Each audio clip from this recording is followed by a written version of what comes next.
Hello, everyone. That's just terrific. That was at our chapter leadership summit, which is our Navy SEALs, our top chapter leaders, high school and college chapters, announcing our partnership with the International Order of T.Roosevelt. And we are now doing this on campuses all across the country. In fact, we have some of our chapter leaders in the back here. You'll be hearing from them throughout the weekend. And it's amazing. We offer all these different materials for some of our students on campus, and we have hundreds of options for them to choose from. And our hunting Second Amendment kit, sponsored by International Order of T.Roosevelt, is our second most popular demanded kit of all of our students at Turning Point USA. There's a huge interest to get into the outdoors and conservation. It's really remarkable. We're doing so many different things here, together that you're going to hear about this weekend. But I look around, I see friends that believed in Turning Point USA when it was just me in an oversized suit at the Weatherby dinner, trying to get business cards and meet people, and my first thing is just to say thank you. I think Renee Snyder was winning the award that one year, and I just see so many people. The Sackmans are here somewhere. I saw them earlier, and now Turning Point USA has grown beyond my wildest imagination.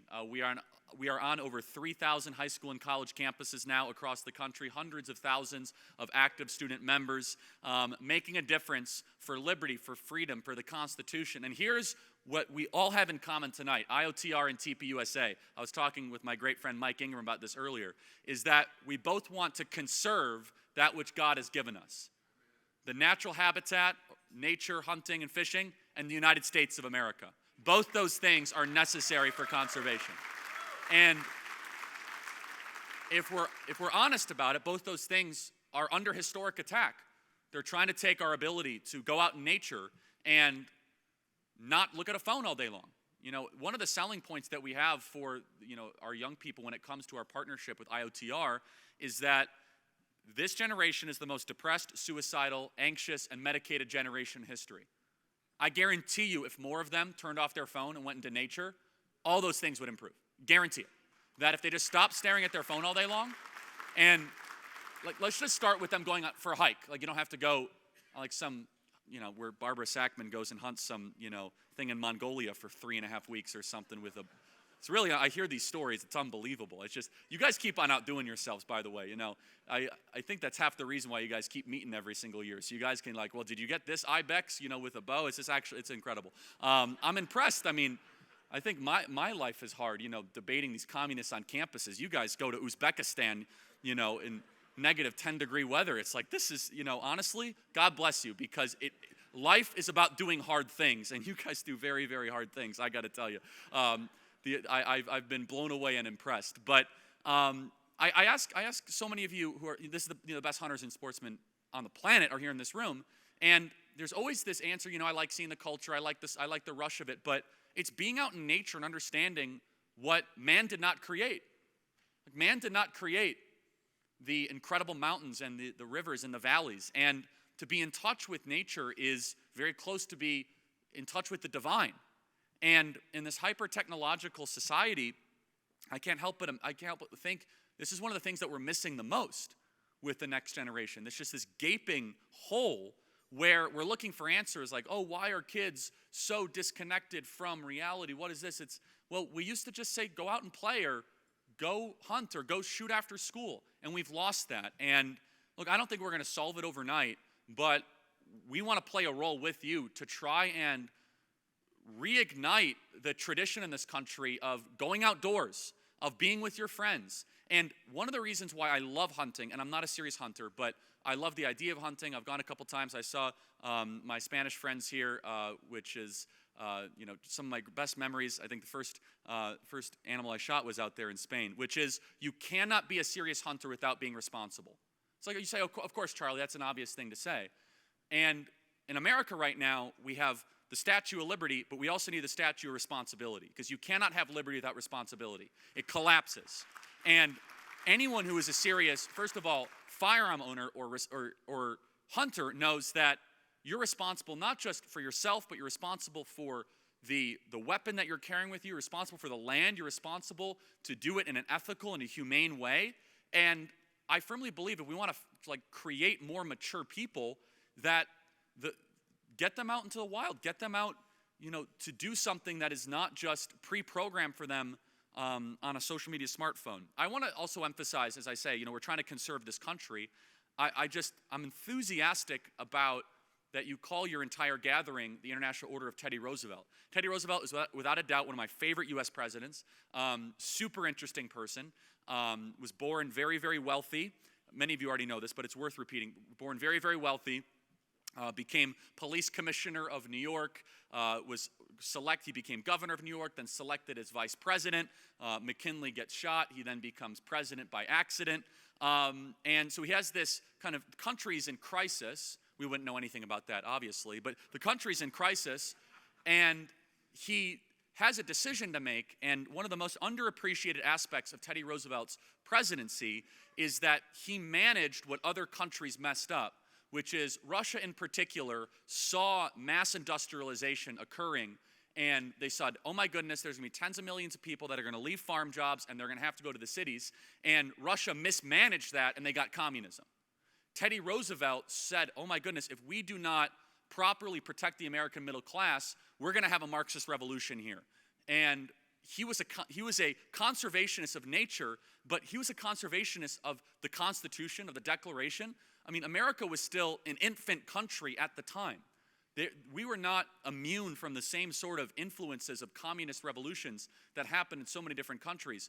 And Teddy Roosevelt, he stood up against the entrenched oligarchy and political class, and he was a man of faith. He was someone who deeply cared about family and having children and protecting the middle class way of life. And you know him all, of course, for what he should be best known for, which is national parks and his love of hunting and his love of being outdoors. But what I think we must remember about Teddy Roosevelt was that he was not afraid to challenge corrupt, powerful people for the best interest of America and for the American worker. And I look at the country right now, I think we're going through a very similar type of revolution, which is people are now no longer just working in industrial jobs, but we have artificial intelligence, we have the disenfranchising of jobs that were once considered to be regular or normal. I think we need a new Teddy Roosevelt back in this country right now, that same sort of attitude, that same sort of, I think his name is Donald Trump, but that's a separate issue. You guys can agree or disagree. But it's certainly not Joe Biden. I think that we can all agree on that. But, I'll say this. Teddy Roosevelt showed a path forward, which is that you put the country first, you're not afraid to govern in a way that other people might criticize and to be disruptive. And, I could go through all the kind of fun, talking points about Teddy Roosevelt's life. He won a Nobel Peace Prize, by the way, which a lot of people don't know about. He was a prolific author. He wrote 35 books. He had a nearly photographic memory where he was able to recite poems that he forgot, that he read once, 2 decades prior. But I will say that when we talk about great men of history, they're usually not always appreciated during their time. And yet, he's on Mount Rushmore, and he's celebrated here tonight. And I think that's really important when we pause. Who are we ridiculing right now in America that's super hated, that 100 years ago we might actually think favorably about someone that was doing the right thing but wasn't quite understood at that very time? And you could obviously fill in the blanks of a lot of that, because we remember, Teddy Roosevelt did not win his last election in the election of 1912 when he ran as the Bull Moose Party. And he didn't exactly end his political career in triumph. In fact, some people considered him to be a disruptor and handing the presidency to Woodrow Wilson. But we remember him as a great man, and we should remember him as a great man, because he very well could have been just kind of a traditional, transactional, early 1900s politician, but instead he heard the cries of the American people and he did something about it. And what unites all of us here together tonight is we want a restoration of the U.S. Constitution. I was just talking with my friend John Thodos. He was informing me that in Illinois, you literally can't make this stuff up. The country in real time seems as if it's just going through this transformational change, where a judge has now ruled that foreigners that are here illegally in America can own firearms, but he, as now a Florida resident, cannot own a firearm the same way that illegals in Illinois can own a firearm. And you might say, how does that work? Well, it works if you have an entire judicial system that thinks that there's no value in being an American. In Washington, D.C., they just ruled today that foreigners can now vote in D.C. elections. So what does being an American actually mean anymore? And the answer is it means less and less. And I don't have to, extend this any further. You can't continue on this path without the entire country collapsing. And I will close with this, which is, it's my full-time job. I'm working harder than ever to try to make sure that November actually ends up really great for us. I'm not here to make this overly political, but I'm just going to talk about this from a patriotic standpoint, which if in my personal opinion, I still think that there's more decent Americans than indecent Americans. I believe that there's more good in this country than bad.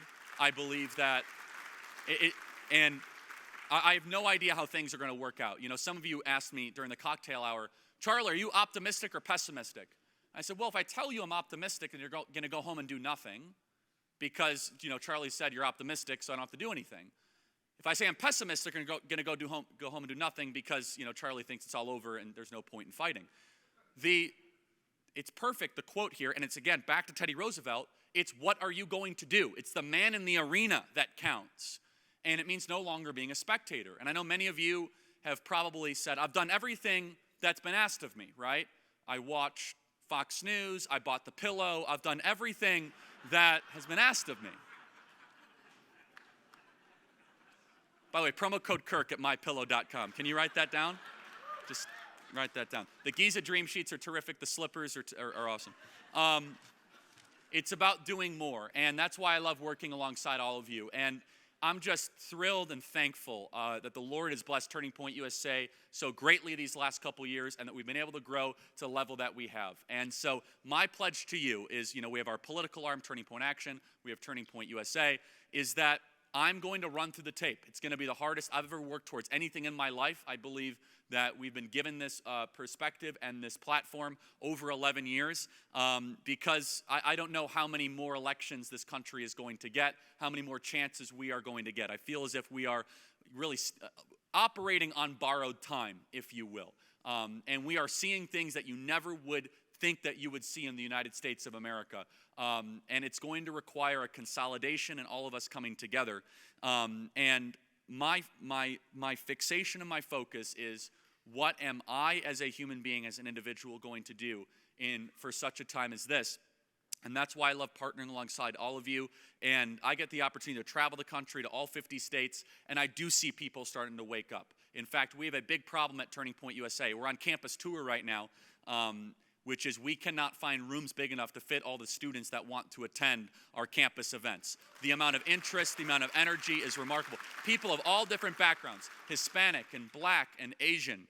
There are more decent Americans than indecent Americans. Viktor Frankl in Man's Search for Meaning said there's only two types of people, decent and indecent. Forget Republican or Democrat, conservative or liberal. And my prayer and my work from now till November will make sure that the decent outnumber the indecent. God bless you guys. Thank you so much.